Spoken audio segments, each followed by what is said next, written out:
Bonjour, c'est le début de votre édition Marseille. Si nous sommes ici au cœur de la Savine, c'est pour parler de musique comorienne avec nos amis. Nous y reviendrons durant cette édition. Nous parlerons aussi de la grève des sages-femmes, mais tout de suite, conférence de presse du parti radical de gauche, qui se positionne face au municipal.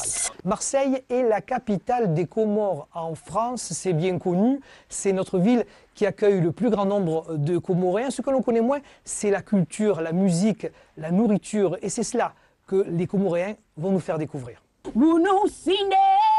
Elle a tout juste 13 ans et déjà une voix remarquable. Iman chante les îles des Comores en comorien. Sa langue, la langue de ses parents, celle de sa famille et de ses amis. Une langue qu'elle ne pratique pas, mais qui a son importance.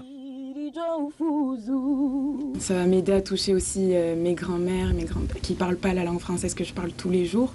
Et donc là, ça va les toucher eux. Donc je fais quelque chose qui est en rapport avec mes origines et pas à ce que je suis tous les jours ici à Marseille, en France.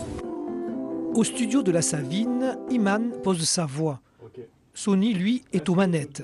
Autour d'elle, l'association Razmi qui dimanche organise une grande fête pour promouvoir la culture des Comores parce que les jeunes ont tendance à oublier d'où ils viennent et qui ils sont. Nos enfants qui sont nés ici, ils n'apprennent pas le comorien, quoi. En fait, ils sont trop avec les jeunes des cités et ils parlent leur langage. Ils oublient qu'ils viennent des Comores, en fait.